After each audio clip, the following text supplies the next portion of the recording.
Hello, and like I said, we're gonna be reviewing a movie every week, and today we'll be reviewing Friday the 13th, and we have a special guest on the phone, I guess, Torin.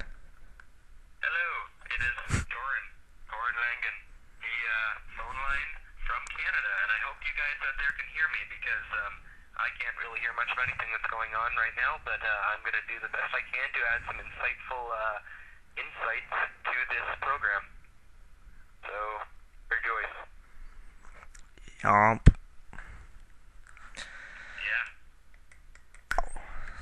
Yeah. Well, this movie was made in 1980. 1980,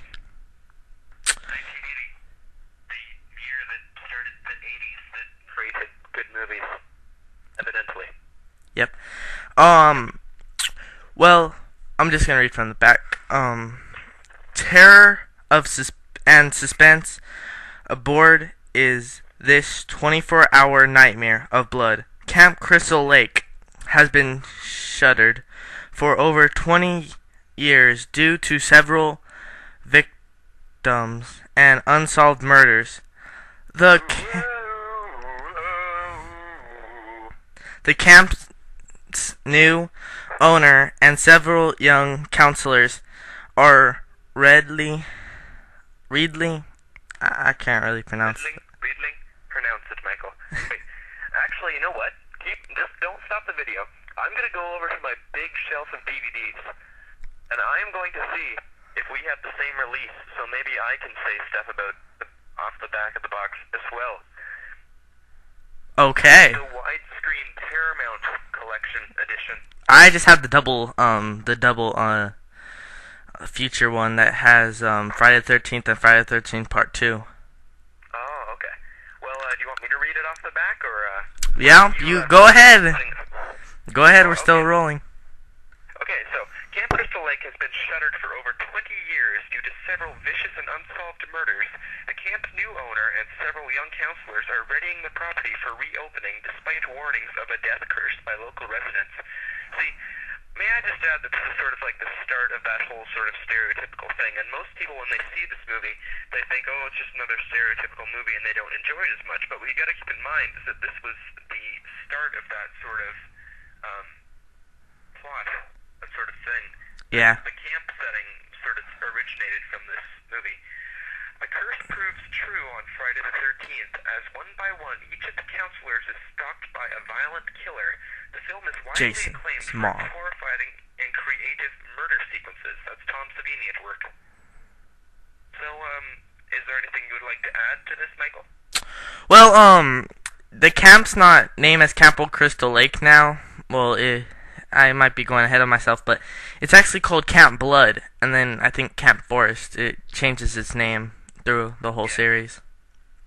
I think, wasn't that because after the murder happened or something, then they were trying to change the name so that people weren't so Yeah. scared off by it? Yeah, Because Camp Blood would definitely remind someone that a murder happened at it. of course. Of course. Should we do any spoilers?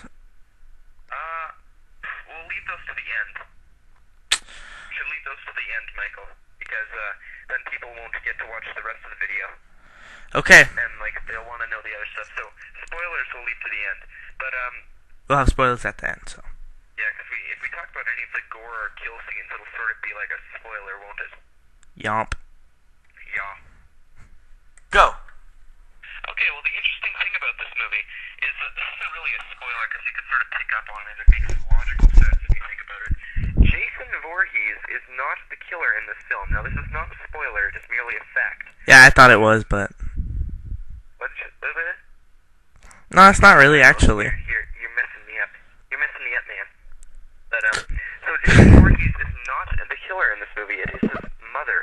Now, anyone who's seen the movie Scream probably remembers this because that was referenced in that movie, which was sort of a good thing because most people don't know that. Yeah. But now because Jason is dead, this is sort of interesting. Tom Savini did all the makeup effects for this movie, but after this movie was made, and the movie was a success. Obviously, I'm not sure if he worked on the second one. He might have.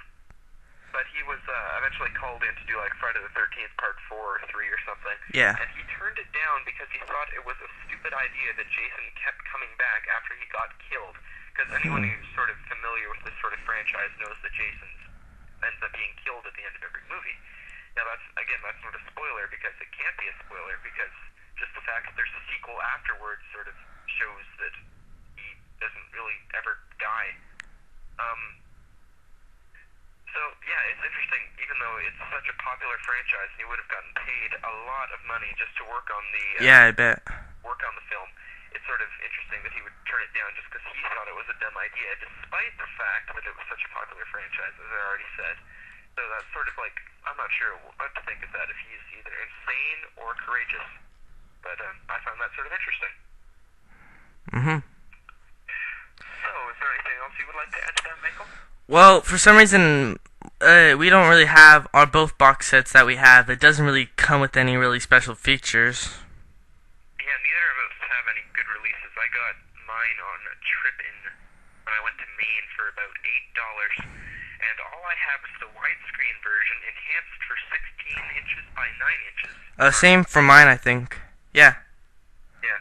Dolby Digital, English mono, French mono, English subtitles. Ooh, that's perfect if you've gone deaf. Yep. From all the screaming that goes on in the movie. Interactive menus, scene selection, and a theatrical trailer, which is sort of interesting because it's a longer trailer. Yeah, it's extended. It's an epic trailer. It goes on for like 3 minutes or something, which is either excessive or good for those people who just want to watch trailer. Well, I think we're gonna wrap this up, and I'll say my rating, and I guess he'll say his rating. This is a 10 out of 10 film. You should check this out. For the blood, it's at least a 1 out of 10. All right. Well, my opinion on this movie is a little bit different because when I saw this movie, I didn't see this till recently, even though it's such a classic film. But I almost was not. If you've seen a lot of other slasher movies before, this is just going to seem like old news, but like I said before... It's not really, though. It's something different. Yeah. But this was like, again, the start of that sort of camp killer movie, like Killer in the Woods.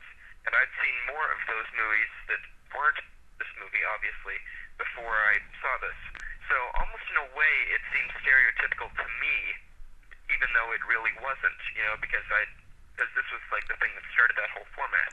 But I still found it entertaining. I give it like a 7.5 out of 10. As for gore, there were actually some gore scenes I saw on YouTube that had been deleted from the film. I haven't seen the film in a while. I don't remember seeing those scenes in there. They could have been like alternate scenes, and if someone else... I think it was in deleted scenes, but in a new release. I might want to go pick that up. But as for blood, it's not really an incredibly bloody movie, but it does have its moments. So I would give the blood maybe 2 or 3 out of 10. Yeah. So I guess that is the end of the review. And Michael, thank you for letting me cameo. Everyone, come check out flickerfilms.ca. Yeah, go. It's really good. It's good. We're still adding more stuff to the website, but that's www.flickerfilms.ca. And if you look down here, I'll have a little link, or here. If you look to the side, or whatever.